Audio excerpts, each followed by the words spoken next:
Welcome back. This week, we continue with the prophecies of consolation as we return to chapter 54 to read Rani Akara, the lead-in to Aniya So'ara, which we read 2 weeks ago, but skipped the beginning of the parak.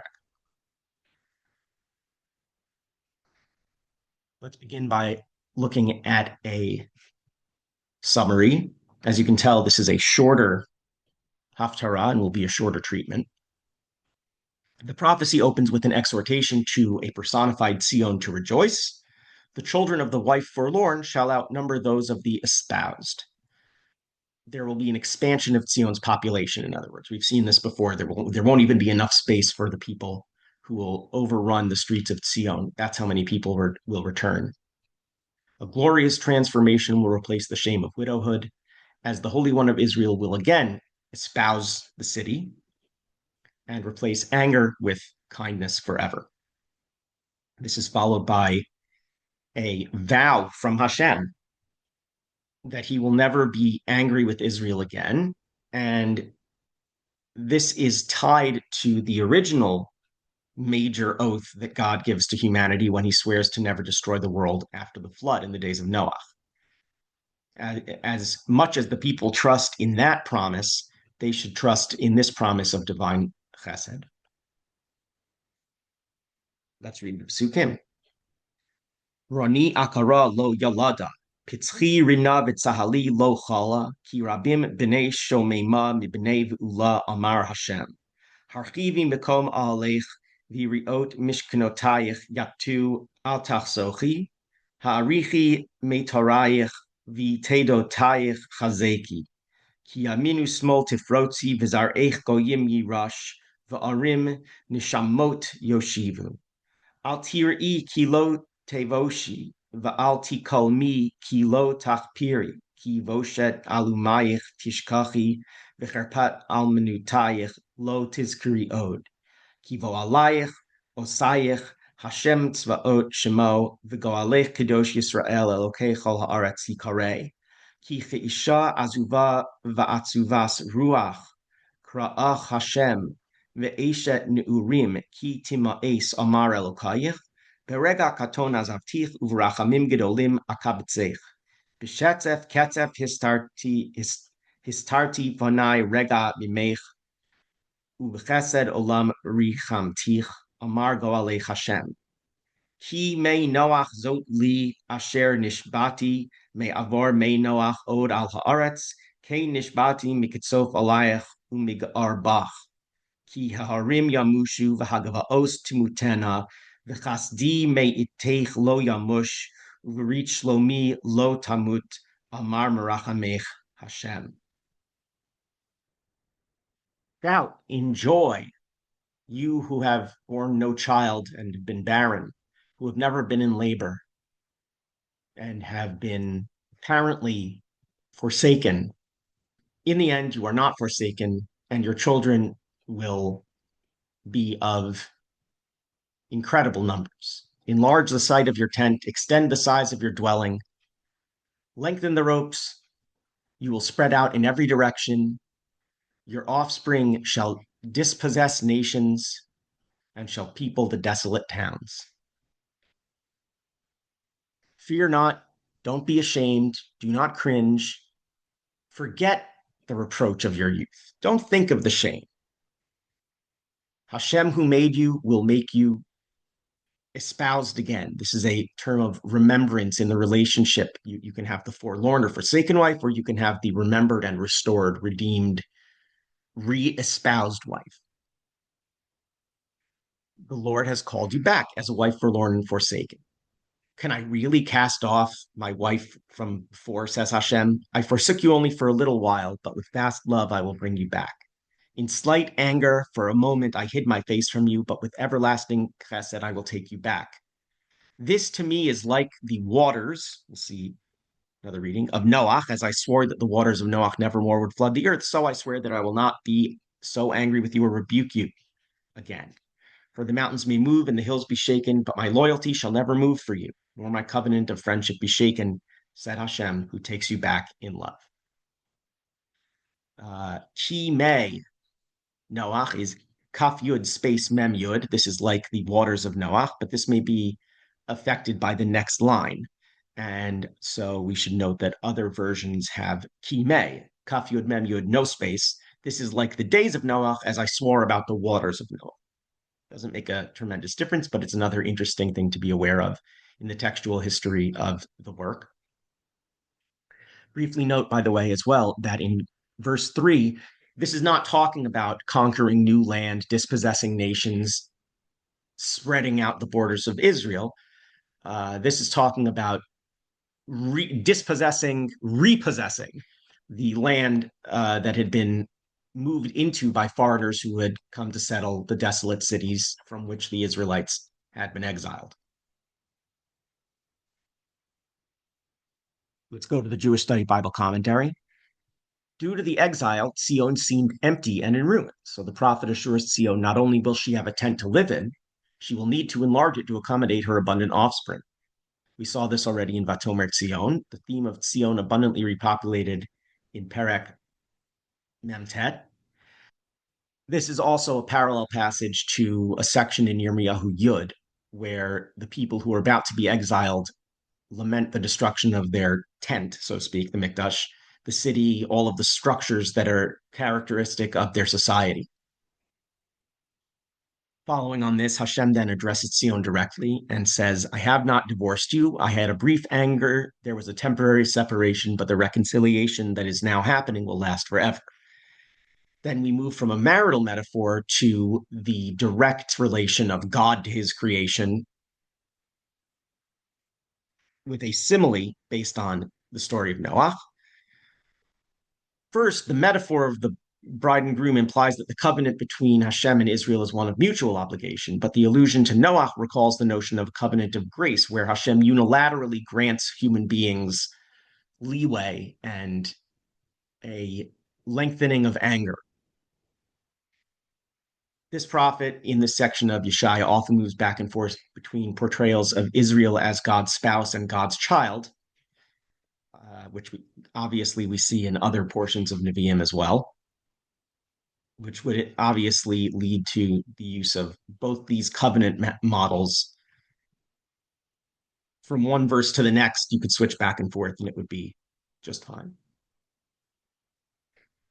Says Fishbane, figures of assurance dominate the prophet's style. On the one hand, assurance in God's word, underscored by the oath of an everlasting covenant of chesed. First part of the Haftarah, that people are promised everlasting chesed. The second part, you have neither my chesed nor my covenant shall ever be shaken. There's a misprint here. The word after covenant there should be berit, not bent. Someone mushed an R and an I together to make an N. Assurance is also conveyed by a series of dramatic imperatives. Shout, enjoy, enlarge your city, lengthen the ropes, and an exhortation, do not be afraid, followed by the announcement that the fortune of the city shall be reversed. The barren one who bore no child, lo yalada, did not travail, lo chala, is now told that she will not be shamed, lo tevoshi, or disgraced, tikalmi, and she will remember no more the shame, lo tizkari od, of her past. There are a couple of als in there as well, not just lo. The concluding verse reinforces this counterpoint with the statement that God's covenant shall never move from you, lo yamush, and lo tamut. The valences of the particle lo thus mark the transformation of national destiny. So that paragraph said, on the one hand, and now we'll get to the other hand, which is that he wants to talk about the use of comparisons in this Haftarah. First, we compare the exile and national restoration to a marriage relationship, an angry husband who sent away and then restored the bride of his youth. The simile derives from an older prophetic tradition in which God's relationship to his people is likened to a groom and bride, which we see in more elaborated forms in these other passages that are indicated on the slide. This is not an unknown motif. In this connection, the prophet's reference to chesed olam and ahava recall the terms of espousal in Hosea, The notable difference is that here the marriage bond is between Hashem and the city of Yerushalayim itself. The marriage motif allows the prophet to focus on the dynamics of love and rejection and anger and its assuagement. The oath of Hashem to Noach and his descendants provides a model of God's everlasting stability. The mountains may move and the hills may be shaken, but my loyalty shall never move from you, nor my covenant of friendship be shaken. God promises that his chesed towards Israel will even exceed the existence of the natural order, right? By the day the mountains don't exist anymore, that loyalty and chesed is still standing. We already spoke about Ki Mei Noach. That's the last on this page here of word issues. We'll just briefly note again. The received text has two separate words, Ki Mei. Radak, which, by the way, we have another error here where an M in Kimchi became an NI. You always got to be aware of these language issues, and this is not just true of the text of Tanakh, but also in the text of the scholarship. We saw this in Chazon and Mikra. There are a couple of typos just in the first few pages of the volume. Anyway, Radak notes that other manuscripts read Kimei. It is like the days of Noah. This reading is also in the Targum and in the Greek translation. So Radak and Ibn Ezra kind of have it both ways. They hedge their bets. They blend the readings. The oath that we're referring to is about the waters in the days of Noah. So it's both. Let's look at the other two word issues here. In Pasuk Zayin, we have Berega Katon Azavtichu Rachamim Gidolim Akabetzech. Berega Katon, a brief abandonment. A brief moment of abandonment is then juxtaposed to Rachamim Gidolim. So Radak says we're comparing the length of the abandonment, which was brief, to the length, Gidolim, of the reconciliation. But really, that doesn't work for the parallelism, because then you have little while on one half and vast rachamim on the other. And this pasuk, berega katon azavtich, rachamim gedolim akabetzech, it really is set up very clearly as a biblical parallelism, word pairs type of situation. So you really want either an opposite or a synonym in that spot for rachamim. In other words, you want something that is either contrasting or identical to rachamim in the first half of the pasuk where it says rega. Then you would have something katon and rachamim gedolim. So Fishbane points out that rega and rachamim don't really match, so possibly the word should be read beroga, like beroga rachim tizkor, with anger. This would yield a symmetry between verses 7 and 8 in accordance with Radak's sense that in verse 8 the prophet repeated the theme in different words. Ibn Ezra prefers this reading because of the superior parallelism. You have a little anger contrasted with vast love. And again, be aware, it says vast anger there. That's a misprint. It's vast love, just like it said at the beginning of line 3 in the same paragraph. So if you're watching along on the video as opposed to listening on the audio shear, you will want to make sure you note that as you're reviewing in the source sheet. If you're just listening to the audio shear, it does not matter.